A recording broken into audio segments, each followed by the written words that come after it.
A Ferrari está a passar por uma fase crucial no desenvolvimento da unidade de potência de 2026, que terá de respeitar os novos regulamentos da federação. Em Maranello, há muita agitação porque Enrico Gualtieri é chamado a colmatar a diferença que existe com a unidade de potência da Mercedes, que até agora é considerada a referência para o desenvolvimento do novo propulsor para o próximo ano. No vídeo de hoje, vamos ver em detalhe o trabalho que a Ferrari está a fazer para 2026. Temos também de falar das declarações de Hamilton e de Nico Rosberg. Vamos também ver Montezemolo, que se queixou de uma atitude específica da Ferrari. E por fim, devemos falar da Red Bull e da penalização dos sinais. Antes de começarmos, por favor, deixem um gosto, subscrevam e ativem as notificações para não perderem nenhum vídeo sobre Fórmula 1 e sobre a Ferrari. Dito isto, vamos começar imediatamente. De acordo com os rumores, o motor da Mercedes já seria a referência e é um V6 que consegue equilibrar de forma perfeita os dois polos do regulamento, ou seja, 50% da potência térmica e 50% da potência elétrica. A Ferrari, por outro lado, está a seguir um caminho muito mais extremo, apostando em materiais inovadores e numa filosofia de design que privilegia a eficiência e o packaging. A novidade mais surpreendente está relacionada à cabeça do motor V6 turbo da Ferrari, que é produzida por meio de fabricação aditiva, especificamente o DMLS. Não é apenas uma simples impressão 3D, mas sim uma tecnologia bastante avançada que funde pós metálicos utilizando um laser de alta potência. O resultado é que tem componentes com geometria complexa e a possibilidade de combinar materiais diferentes, como alumínio,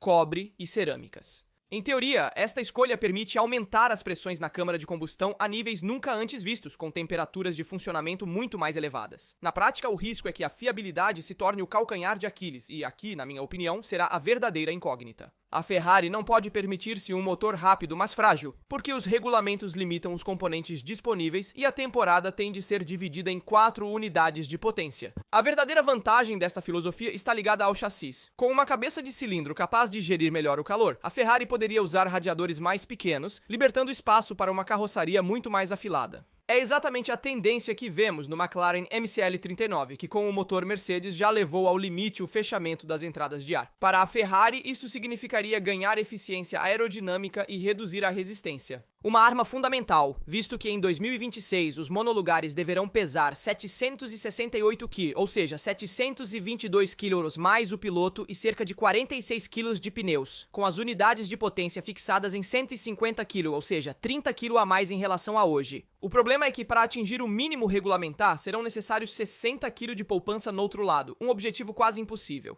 Nem tudo são rosas em Maranello. A saída de Wolf Zimmermann e Lars Smith em direção à Audi deixou um vazio significativo no departamento de motores. São homens experientes, capazes de soluções fora do comum. Zimmermann chegou a experimentar uma cabeça de motor em aço, que depois foi abandonada. No campo aerodinâmico, houve um pouco de caos com a chegada de Frank Sanchez. Diego Tondi, nomeado este ano chefe da aerodinâmica, mantém-se no comando com um contrato blindado e um aumento, sinal de que a Ferrari quer continuidade num momento tão delicado. E o presidente John Elkann reiterou que 2026 deve ser o ano do título mundial de pilotos. Um objetivo enorme porque a mudança regulatória irá redefinir os valores e as margens de erro serão mínimas. Após 3 temporadas sem resultados concretos, a equipa de Fred Vasseur é chamada a demonstrar que pode colher os frutos de um trabalho que até agora trouxe apenas promessas. A minha sensação é que a Ferrari está a tentar o caminho mais difícil, mas talvez também o único que lhe pode dar uma vantagem real. A Mercedes parte com bases sólidas e fiáveis, já o demonstrou nesta era regulamentar, com o melhor motor na grelha porque é também aquele que a McLaren utiliza e que permite ter radiadores mais pequenos.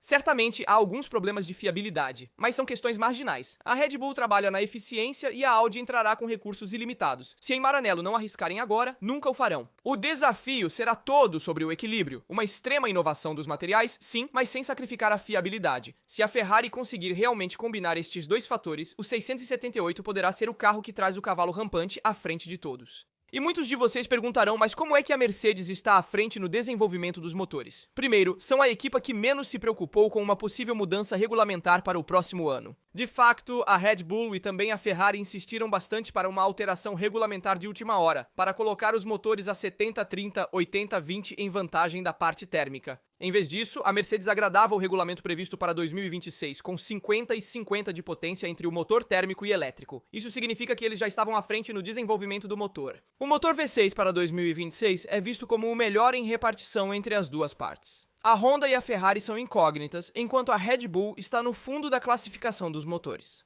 E há também o aspecto desportivo, porque com a chegada de Lewis Hamilton pode-se fazer um salto atrás até 2014. De facto, Hamilton nessa era regulamentar chegou à Mercedes um ano antes, em 2013, onde Sebastian Vettel na Red Bull venceu o título, e a partir do ano seguinte a Mercedes construiu um ciclo regulamentar vencedor. Todos nos lembramos da batalha entre Hamilton e Rosberg e dos 6 títulos conquistados por Lewis Hamilton. Pois bem, o próprio Lewis espera fazer o mesmo aqui na Ferrari. Chegou este ano num ano muito turbulento, de fim de era regulamentar, não se está a encontrar com o carro, mas espera que em 2026 a Ferrari possa iniciar um ciclo vencedor.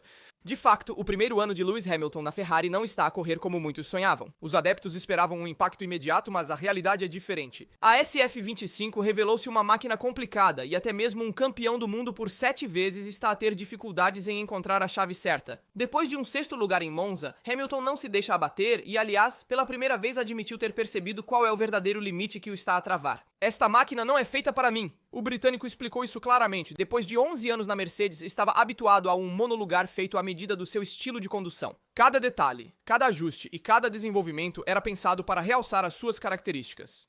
Na Ferrari, a música é diferente e declarou: conduzi este carro durante toda a temporada, mas no passado estava dentro de um projeto desenvolvido para mim. Hoje tenho de adaptar o meu estilo e não é natural. É como conduzir algo que permanece alheio. Uma missão exigente que explica muito das suas dificuldades. Não é tanto a velocidade que falta, mas sim a confiança imediata. Hamilton, no entanto, não quer desistir, aliás, sublinhou que no ritmo de corrida os progressos são reais. Durante os GP, fico cada vez mais rápido e desbloqueio sensações que não tenho no início do fim de semana. Na corrida, ganho confiança, mas ainda falta a naturalidade que tinha antes. O problema é que na Fórmula 1 as qualificações têm um peso enorme. Se não tens imediatamente a sensação certa, partes atrás e depois és forçado a recuperar. É exatamente isso que está para acontecer com o Hamilton neste ano. Lewis já está a pensar no futuro. Espero que no próximo ano o estilo de condução não me seja estranho. Quero voltar a uma situação em que o carro seja natural para mim. O ano de 2026 será o teste real. Com novos regulamentos e a nova unidade de potência, a Ferrari quer mudar as hierarquias. Hamilton assinou com Maranello por isso, acreditando que poderá repetir o que viveu em 2014 com a Mercedes. Pessoalmente, acredito que o Hamilton está a passar por uma fase inevitável. Após uma carreira inteira com a Mercedes, é normal que a transição para a Ferrari exija um longo tempo de adaptação. O problema reside no facto de que a Fórmula 1 contemporânea não perdoa. Se não fores competitivo desde o princípio, a pressão intensifica-se. Os meios de comunicação social atacam e o risco é comprometer a confiança mútua. O que me impressiona é a sua honestidade. Admitir publicamente que a Ferrari não lhe assenta bem é um sinal de consciência, mas continua a ser um sinal de alerta para a equipa se não conseguirem construir à sua volta um carro mais adequado até 2026, correndo o risco de desperdiçar o grande golpe de mercado que inflamou o paddock há um ano.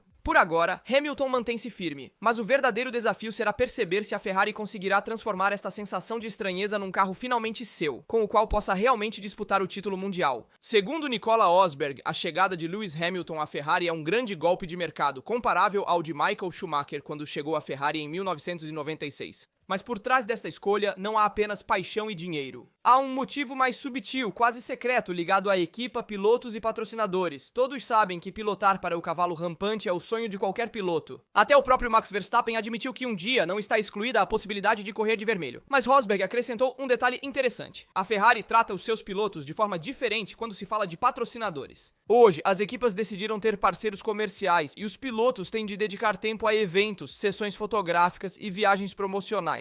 Rosberg conta que na Mercedes chegavam a pedir até 60 a 80 dias por ano apenas para compromissos fora da pista. Declarou que para nós, os pilotos, não é algo desagradável porque somos muito bem remunerados, mas é realmente cansativo. Muitas vezes, só desejas ir ao Nürburgring e conduzir um GT3, como fez o próprio Max neste fim de semana, e não passar horas a apertar mãos e tirar fotografias. E é precisamente aqui que entra a Ferrari. De acordo com Rosberg e Maranello, os patrocinadores possuem um peso distinto. A marca Ferrari é tão poderosa que não necessita de sobrecarregar os seus pilotos com uma infinidade de eventos promocionais. Nos tempos de Vettel, diz Rosberg, os compromissos extra eram reduzidos a cerca de 10 dias por ano. Para um campeão como Hamilton, que se encontra nos últimos anos da sua carreira, esta tranquilidade faz a diferença. Menos viagens, menos eventos, mais tempo para focar na pista e na preparação. Em suma, a Ferrari não oferece só prestígio e salário, mas também uma qualidade de vida superior comparada a outras equipas de topo. Na minha opinião, Rosberg tem razão. Para Hamilton, que está a aproximar-se dos 40 anos, o tempo é precioso.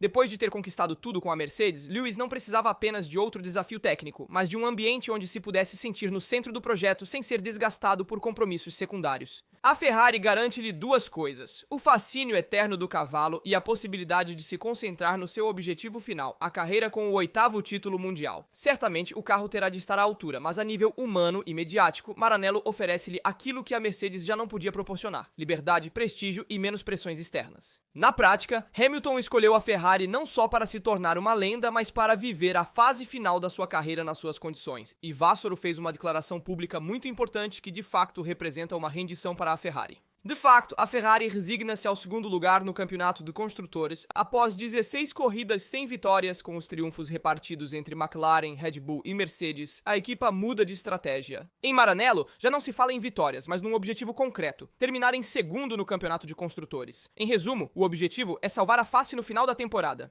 Muitos esperavam uma mudança épica nesta temporada, com o pull road na frente e com a modificação da suspensão pull road na traseira, modificada na Bélgica. O objetivo era estabilizar a traseira com um menor grau de squat, melhorando a gestão da altura ao solo. O problema foi resolvido parcialmente, a janela de configuração ampliou-se ligeiramente, mas permanecem os dois defeitos crônicos: a altura ao solo difícil de gerir e uma forte tendência para o subviragem, que consequentemente também piora a gestão dos pneus. E Fred Vasseur muda de abordagem e foi claro nas declarações. As declarações são no sentido de abandonar a ideia de uma possível vitória para se dedicar a lutar pela conquista do segundo lugar no campeonato de construtores, que é um objetivo concreto em Maranello. Já analisamos as declarações de Montezemolo na sexta-feira, mas ele acrescentou também algo muito pesado sobre a Ferrari. De facto, o ex-presidente, que conquistou uma série de títulos com a equipa vermelha, incluindo o último título de pilotos em 2007 com Kimi Raikkonen e o de construtores em 2008, fez declarações pesadas sobre a equipa Ferrari. Ele foi capaz de trazer para Maranello 19 títulos mundiais, mais de metade dos títulos totais da equipa, mas hoje, paradoxalmente, o seu nome parece quase desaparecido do Museu Ferrari em Maranello, onde já nem sequer há uma foto sua. Montezemolo declarou que a inveja do passado é uma coisa má e acrescentou que muitos fãs lhe perguntam como é possível que, após 19 títulos conquistados, não haja nem sequer uma foto sua em Maranello, como se o passado pudesse ser apagado. E esta é uma acusação forte que mostra quão complicadas são atualmente as relações com a atual propriedade da Ferrari. Em resumo, Montezemolo foi protagonista de duas fases cruciais da história da Ferrari. Nos anos 70, ao lado de Enzo Ferrari e Niki Lauda, e nos anos 90 e 2000, quando reconstruiu uma equipa vencedora com Jean Todt, Ross Brawn, Rory Byrne e Michael Schumacher. O balanço é impressionante. 5 títulos de pilotos consecutivos com Schumacher, de 2000 a 2004, um título com Kimi Raikkonen em 2007, 7 títulos de construtores em 10 anos e muitos outros sucessos nos anos 70, como também o título mundial de Niki Lauda em 75. No total, são 19 mundiais conquistados sob a liderança de Montezemolo, incluindo outros 9 ou 10 mundiais perdidos na última corrida, onde, no entanto, a Ferrari pelo menos chegou à última corrida a lutar pelo título. E aqui a questão não é apenas desportiva, mas também política. Montezemolo foi o símbolo da Ferrari vencedora e moderna. Sem ele, Schumacher não teria tido a estrutura perfeita para dominar. E é absurdo que um homem com esses números seja hoje removido da memória oficial. Apagar o passado é um erro enorme. A Ferrari vive de história, de mitos e de homens que tornaram o cavalo rampante grandioso. E por isso, para mim, Montezemolo merece um lugar central na narrativa da Ferrari. Sem reconhecer esse ciclo irrepetível, será difícil construir um futuro vencedor, porque corre-se o risco de negar as lições mais importantes do passado.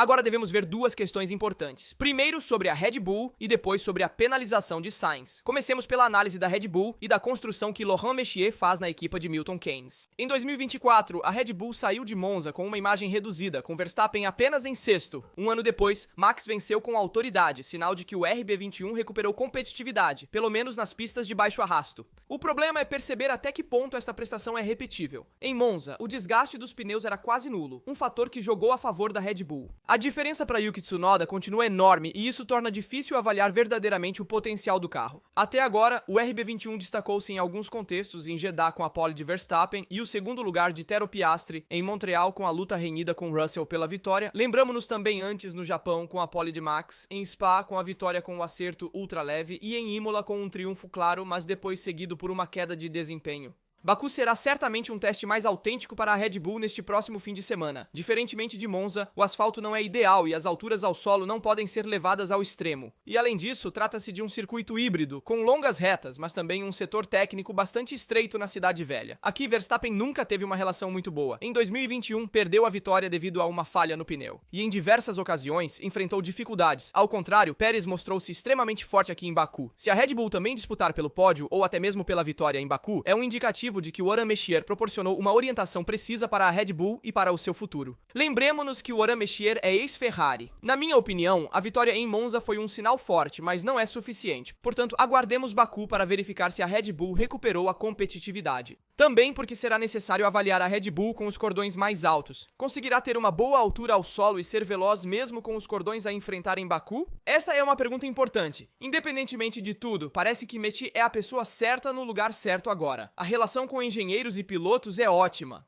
Como foi mencionado, até Helmut Marko precisava de alguém que falasse a língua dos técnicos. Horner era gestor, mas não tinha formação em engenharia. E nesta fase crítica, um perfil como McKee era indispensável. Será interessante ver se McKee conseguirá dar uma direção correta também para o futuro da Red Bull, tendo em vista 2026, com o objetivo de não perder Verstappen, que poderá mudar de equipa. Última coisa, temos de falar sobre a penalização de Sainz em Zandvoort e o recurso que houve em setembro. Qual foi o resultado e como será abordada esta situação no futuro? O Colégio de Comissários de Zandvoort, ao rever as novas imagens apresentadas pela Williams, determinou que Sainz não tinha culpa. O incidente foi desencadeado por uma perda momentânea de controle do Racing Bulls de Lawson. Portanto, o resultado é que foram devolvidos a Sainz os 2 pontos da carta por pontos. No entanto, a penalização de corrida foi confirmada, porque os 10 segundos já foram cumpridos e não se pode reescrever a classificação a posteriori.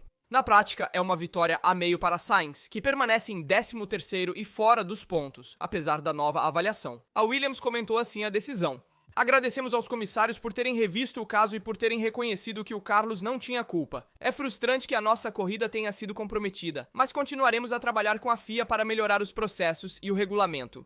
O maior problema deste episódio isolado é que a FIA criou um precedente. Se um piloto é penalizado injustamente e a revisão o absolve, o resultado desportivo permanece distorcido. Em suma, na minha opinião, a Williams fez bem em insistir, porque a revisão mostrou que os comissários tinham errado, mas atenção que o regulamento é uma falha enorme. Se a revisão chega, mas não se pode mudar o resultado em corrida, então o sistema não garante justiça desportiva. E o precedente é importante porque a partir de hoje as equipas terão mais coragem para recorrer. A FIA precisa esclarecer de vez como lidar com esses casos. Caso contrário, mesmo reconhecendo o erro, a injustiça continua. Partilhem a vossa opinião nos comentários sobre todos os temas que falamos no vídeo. Como sempre, não se esqueçam de deixar um gosto, inscrever-se e ativar as notificações para não perderem vídeos sobre Fórmula 1 e Ferrari. Aqui falamos de tudo. Até o próximo vídeo.